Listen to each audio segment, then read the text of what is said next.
Sometime after the dawn of text messaging, way back when, the kids came up with a shorthand for just kidding, JK. Much more recently, and by that I mean the spring of last year, financiers came up with a shorthand for President Trump when he comes face to face with a market-rattling tariff confrontation of his own making. That shorthand, TACO, stands for Trump always chickens out. Well, today, JK and TACO merged in Davos. After days of vague and not-so-vague military threats to overtake Greenland, President Trump told a captive and quite anxious audience at the World Economic Forum, JK.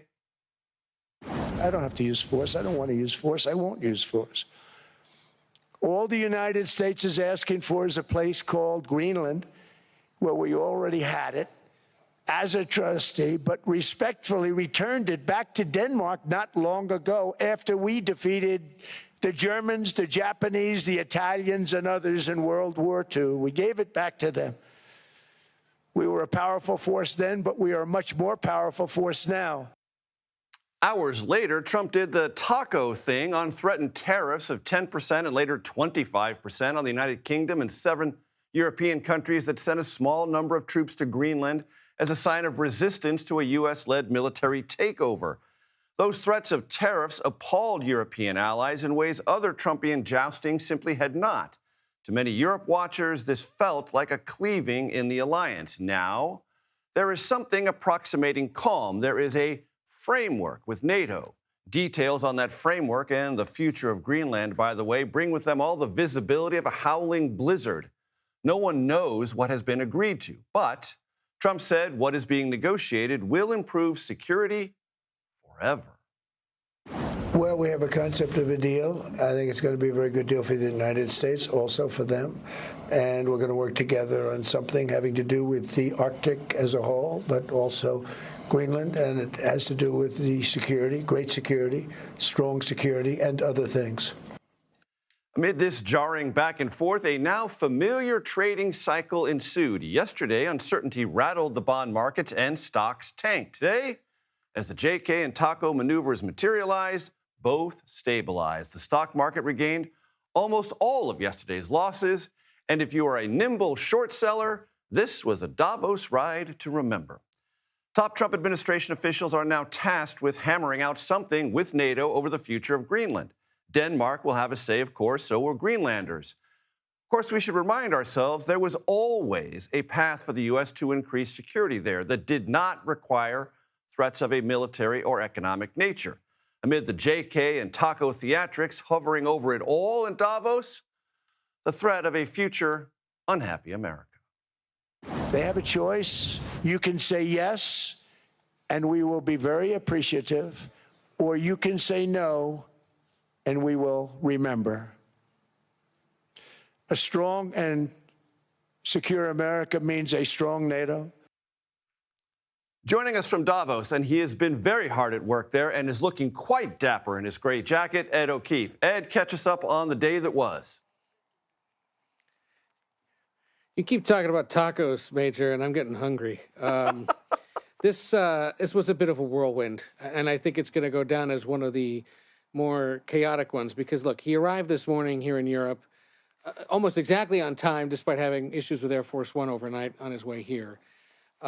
Lands to a speech that this entire continent, really much of the world, was tracking closely to see how aggressive he was going to get in his pursuit of Greenland. And, eventually gets to it in this long-winded, wide-ranging address that covered his economic policies, his immigration policies, some changes he'd like to make in housing policy to address affordability concerns back home. And then essentially says to the crowd, oh, you want me to talk about Greenland, don't you? Well, look, I'd like to acquire it. It won't involve military force. And he leaves them hanging with, well, what exactly are you looking to negotiate? For what length of time? And then a few hours later does what he often does, makes news on his own social media platform by saying, after meeting with the NATO Secretary General, we have a concept of a plan. We've got concepts of a plan on all sorts of things, health care, other issues that he's been dealing with in the domestic and foreign space, but now this one.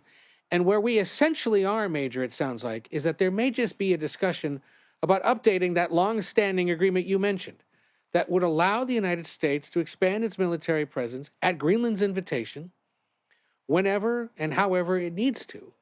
And in essence, they'll talk it out, make some changes, and it will probably lead to a larger U.S. military deployment on a island 3 times the size of Texas, which is 92 miles of paved road and about 57,000 inhabitants, but something and a place that the president says is absolutely essential to America's Western Hemisphere security.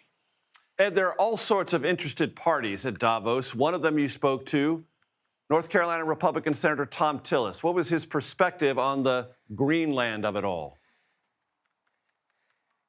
Yeah, you know, and it's interesting. There have been a handful of lawmakers in both parties in both chambers here in Europe since Friday, speaking with their counterparts, meeting with other top officials, and Tillis was one of them. Remember, now that he's retiring, not running again for re-election, he becomes one of those senators that's a bit unmoored and can start really telling us what he thinks. And what he thinks is that this has been a big waste of time, that all the president needed to do was use the updated or the existing military agreement and just update it. Figure out with Denmark and NATO what exactly he'd like to send to Greenland. So we talked about that, his concerns. Take a listen. The fact that the president says U.S. military involvement in taking Greenland is off the table, does that ease your concerns? No, because it was never on the table. I mean, that's a false concession. If anybody thinks that the U.S. Congress would have stood for any sort of troops moved to Greenland, I believe we'd have veto-proof majorities within 2 weeks.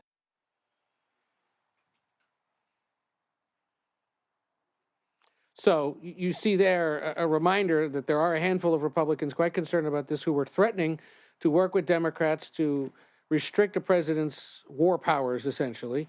And again, Tillis, one of those Republicans who said this was absolutely unnecessary. The other one who's been here, and we've seen locked in conversation with all sorts of people from around the world, Lisa Murkowski of Alaska, who, of course, has real Arctic concerns given her state's vast reach. They were the 2 Republicans that really stood out in terms of their concerns. The other one who showed up today, though, Major, was Lindsey Graham of South Carolina, of course, a big supporter of the president's foreign policy, arguing after the speech that he thought the president had convinced him even more than before that Greenland should be part of the United States. Of course, since that speech, the plan has changed, and undoubtedly Graham's on board with that, too. Indeed. Plans have changed, rhetoric has changed, and it's been a whirlwind day. Ed, I'm very glad to say that we will be with you later on in the program. Get you talk to Kentucky Governor Andy Beshear. We want to hear all about that. Ed, we'll be back to you not too long from now. H.R. McMaster is a friend of this show. I'm glad to have him. He served as one of many national security advisors to President Trump during his first term, and H.R. joins me now. H.R., it's always good to see you. Thank you for your time. Evaluate what happened today in Davos in terms of American interests, European alarm, and where it appears to have landed. Hey, Major, great to be with you. Okay, what you saw today was like every day for me in the Oval Office, 2017 to 2018. And so I think everybody got educated kind of on President Trump's worldview and kind of the dissonance he has about certain issues, but also the issues he's pretty consistent on. You know, as he was boasting about America's economy and the changes that he's made from a domestic policy perspective, you hear that his priority really is economic growth, deregulation. He highlighted his efforts to invigorate manufacturing and to make supply chains more resilient. You heard about border security achievements there, with his demands for burden sharing and defense. So he's consistent on all of that.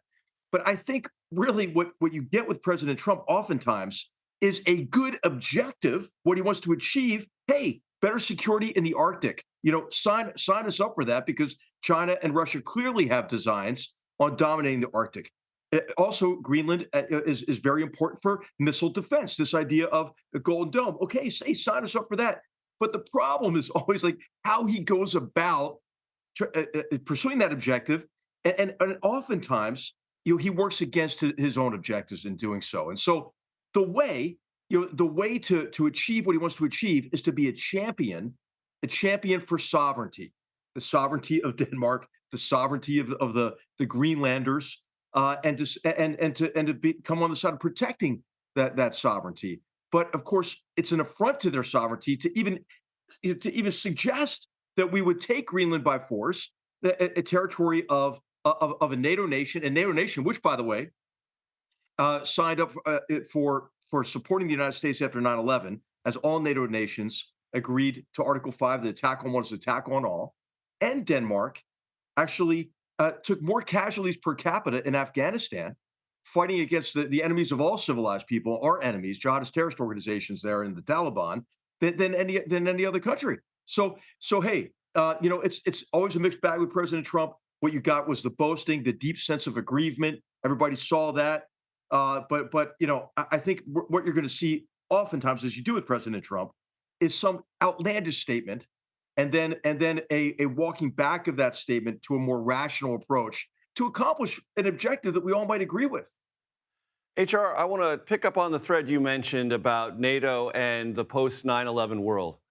Today, in his speech, the president said he had real doubts that NATO would ever be with the United States. We have a proven track record of NATO being with the United States the one and only time Article 5 was invoked after 9/11. That is a complete, and it seems to me, needlessly insulting misreading of actual history. Absolutely. And so what he's right about, let's just start with that, right? He's right about the fact that many NATO nations, really all of them, were kind of free riding on American security, America's provision of security in the post-Cold War world. And so what you have is he sees Europe as, and the EU in particular, as 19% of the world's GDP, 50% of the world's social spending, but they're not spending on defense, and we're covering their defense bills for many years. And so the aggrievement that he has is, hey, we've been underwriting their social programs, American taxpayers have, when they haven't been assuming responsibility for defense. Okay, that's legitimate. But actually, NATO is strong, and we are stronger with NATO, because imagine what we would have to invest in defense if we didn't have NATO. If you add up the defense budgets for NATO countries minus the U.S., it dwarfs Russia's defense capabilities and defense budget. And as we already mentioned, and what you're alluding to, Major, I mean, the only time Article 5, an attack on what is attack on all, was invoked was after the mass murder attacks of 9/11. And so, what he said is not accurate. We don't get anything out of NATO. We get a lot out of NATO. Now he should declare victory, because as he did in the speech, he points out, hey, now NATO nations are investing more in defense. It's become a reality. And there are less tangible benefits to the alliance that I think are worth highlighting, Major. I mean, if you look at just the response, again, to the mass murder attacks of 9/11 and the offensive operations that we engaged in Afghanistan, we got there super fast. You might remember, within a couple of weeks. We're operating against the Taliban in a landlocked country in Central Asia. How do you get that? You get that by forward position capable U.S. forces. You get that by overflight rights that are granted to you as a member of the alliance. Right. And so I think when you look at the broader competitions as well with China's economic aggression, hey, the free world needs to stand together. So I think, what we're going to do is we're going to back into stronger cooperation in the transatlantic relationship. Ultimately, the alliance will be stronger, but the hardest thing to rebuild, Major, is trust.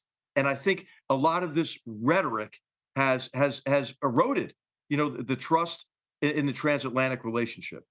Valuable perspective as always. H.R. McMaster, thank you so much, sir. I appreciate it. Thanks, Major. Jim Townsend joins me now. He's a former Deputy Assistant Secretary of Defense for European and NATO policy. Thank you for being here. A NATO spokesperson today said the framework deal discussions will focus on ensuring Arctic security and ensuring that Russia and China never gain a foothold economically or militarily. How much can NATO help do that? Well, I think that was really the silver bullet, if you will, on this whole issue, was that. And again, we don't know all the details, but it must have been that NATO said, look, we'll set up an Arctic command there, because they talked about the Arctic region, not just Greenland, but the Arctic region. We'll set up a NATO command. We'll have a NATO presence on the island. The U.S. can lead that presence there. Denmark will take part in that. So I think this is really an idea of putting Greenland under the wing of NATO rather than ownership by the U.S., and making it a regional effort, not just focused on Greenland. On one hand, you have Secretary General Rutte saying that NATO is stronger than ever under the president's leadership, and that because of the president, countries are putting in more money to their defense spending than ever before. But there have been concerns in recent weeks that President Trump's insistence that Europe support his Greenland ambitions could crumble NATO. There's also been talk of a new world order. What are your thoughts on that, and what would that look like? Well, there's been a lot of talk like that. Maybe building a coalition of the willing outside of NATO, of European members, so they don't have to have U.S. pushing them around. I mean, there's a lot of talk that has come out of the rhetoric and the actions of the United States, and particularly the bullying that has taken place. And so I think a lot of this is stray talk, but there is something to the nations in Europe saying, look, we have actually put together a coalition for Ukraine that has actually been effective, and maybe we need to expand on that and have that as an alternative. If something happens and NATO can't be part of it because of the United States, we've got this coalition that over time can get stronger and might be able to take action. Jim Townsend, thank you. President Trump announced that a framework for a future deal on Greenland was formed at the World Economic Forum today in Davos. He also announced he would not impose new tariffs on NATO allies, which brought stocks up. So CBS News reporter Erica Brown joining us live now. So Erica, what is the president saying about this deal? Well, Juliet, the president says that the terms of this framework are still being sorted out, but if a deal is indeed agreed upon, he says it will be good for both the United States and NATO. The president also said discussions are underway regarding the Golden Dome. Of course, the Golden Dome is a missile defense system the president has been pushing for that could be positioned on the island of Greenland. Now, earlier today in an interview with CNBC, the president was asked whether or not this framework addressed U.S. ownership of the territory, to which the president replied that that issue is a little bit complex as some of the details are still being sorted out there. But he said that a deal would be indefinite, lasting forever. Now, take a listen to what else the president told reporters after announcing this framework earlier today. Really fantastic for the USA. Gets everything we wanted, including especially real national security and international security. How so? Can you give us some details, please? Well, the deal is going to be put out pretty soon. I mean, we'll see. It's right now a little bit in progress, but pretty far along. It gets us everything we needed to get. Now, a NATO spokesperson in a statement said that this framework will focus on ensuring security in the Arctic. That, of course, is where Greenland is located, with collective economic and military support from NATO allies. Yeah, Erica, the president certainly had a lot to say about NATO and Greenland ahead of this announcement. So walk us through his remarks at the World Economic Forum. That's right, Julia. President Trump delivered a lengthy, wide-ranging speech, speaking for over an hour, covering a lot of ground. Now, before he announced this framework, he made some news saying that he has ruled out the use of force in order to acquire Greenland. That is notable because that had sparked some major concern from global leaders about the rhetoric destabilizing NATO and also weakening some of the U.S.'s relationships with its closest allies. And here on Capitol Hill, that also sparked some fierce bipartisan pushback. Now, the president also used his remarks to take a few swipes at some of the U.S.'s allies, saying Europe is headed in the wrong direction, and also questioning whether or not NATO had the capabilities and commitment to protect its allies, including Greenland. Take a listen to what the president said. I have tremendous respect for both the people of Greenland and the people of Denmark. Tremendous respect. But every NATO ally has an obligation to be able to defend their own territory. And the fact is, no nation or group of nations is in any position to be able to secure Greenland other than the United States. We're a great power, much greater than people even understand. I think they found that out 2 weeks ago in Venezuela. Now, the president insists that this is about national security and world security when it comes to the Arctic region, and deterring possible aggression from Russia and China that he says poses a threat to the United States and NATO. Juliet? Erica Brown. Erica, thank you. I want to bring in Bruen, president and CEO of the Global Situation Room and Foreign Service Officer. Brett, what do you make of this framework of a deal, and are you hearing about any land being involved? Well, let's start with the fact that this is a significant step back for Trump, because we're not talking about the U.S. taking over, acquiring Greenland. The reports just coming out suggest that there may be some sort of arrangement where the U.S. gets rights to territory where we have a base or bases.